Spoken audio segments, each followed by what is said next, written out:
The Dalai Lama's message to the world. Almost 6 decades have passed since I left my homeland, Tibet, and became a refugee. Thanks to the kindness of the government and people of India, we Tibetans found a second home where we could live in dignity and freedom, able to keep our language, culture and Buddhist traditions alive. My generation has witnessed so much violence. Some historians estimate that more than 200 million people were killed in conflicts in the 20th century. Today, there is no end in sight to the horrific violence in the Middle East, which in the case of Syria has led to the greatest refugee crisis in a generation. Appalling terrorist attacks, as we were sadly reminded this weekend, have created deep-seated fear. While it would be easy to feel a sense of hopelessness and despair, it is all the more necessary in the early years of the 21st century to be realistic and optimistic. There are many reasons for us to be hopeful.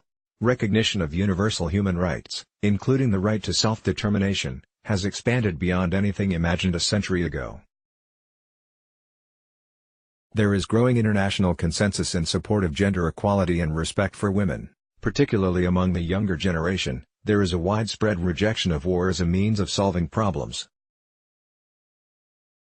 Across the world, many are doing valuable work to prevent terrorism, recognizing the depths of misunderstanding and the divisive idea of us and them that is so dangerous. Significant reductions in the world's arsenal of nuclear weapons mean that setting a timetable for further reductions and ultimately the elimination of nuclear weapons, a sentiment President Obama recently reiterated in Hiroshima, Japan, no longer seems a mere dream.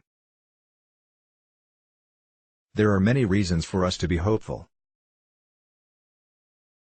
The notion of absolute victory for one side and defeat of another is thoroughly outdated. In some situations, following conflict, suffering arises from a state that cannot be described as either war or peace. Violence inevitably incurs further violence. Indeed, history has shown that nonviolent resistance ushers in more durable and peaceful democracies and is more successful in removing authoritarian regimes than violent struggle. It is not enough simply to pray. There are solutions to many of the problems we face. New mechanisms for dialogue need to be created, along with systems of education to inculcate moral values. These must be grounded in the perspective that we all belong to one human family and that together we can take action to address global challenges. It is encouraging that we have seen many ordinary people across the world displaying great compassion toward the plight of refugees, from those who have rescued them from the sea, to those who have taken them in and provided friendship and support. As a refugee myself, I feel a strong empathy for their situation, and when we see their anguish, we should do all we can to help them. I can also understand the fears of people in host countries, who may feel overwhelmed. The combination of circumstances draws attention to the vital importance of collective action toward restoring genuine peace to the lands these refugees are fleeing. Tibetan refugees have first-hand experience of living through such circumstances and, although we have not yet been able to return to our homeland, we are grateful for the humanitarian support we have received through the decades from friends, including the people of the United States. We all belong to one human family.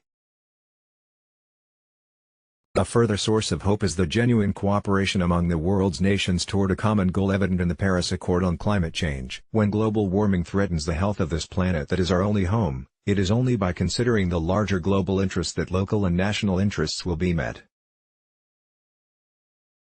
I have a personal connection to this issue because Tibet is the world's highest plateau and is an epicenter of global climate change, warming nearly 3 times as fast as the rest of the world.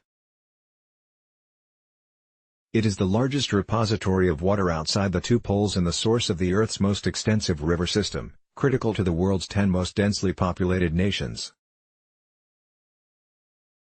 To find solutions to the environmental crisis and violent conflicts that confront us in the 21st century, we need to seek new answers. Even though I am a Buddhist monk, I believe that these solutions lie beyond religion in the promotion of a concept I call secular ethics. This is an approach to educating ourselves based on scientific findings, common experience and common sense, a more universal approach to the promotion of our shared human values. We need to seek new answers. Over more than 3 decades, my discussions with scientists, educators and social workers from across the globe have revealed common concerns. As a result, We have developed a system that incorporates an education of the heart, which based on study of the workings of the mind and emotions through scholarship and scientific research, rather than religious practice. Since we need moral principles, compassion, respect for others, kindness, taking responsibility, in every field of human activity, we are working to help schools and colleges create opportunities for young people to develop greater self-awareness, to learn how to manage destructive emotions and cultivate social skills. Such training is being incorporated into the curriculum of many schools in North America and Europe. I am involved with work at Emory University on a new curriculum on secular ethics that is being introduced in several schools in India and the United States. It is our collective responsibility to ensure that the 21st century does not repeat the pain and bloodshed of the past. Because human nature is basically compassionate, I believe it is possible that decades from now we will see an era of peace, but we must work together as global citizens of a shared planet. Let's block ads. Why?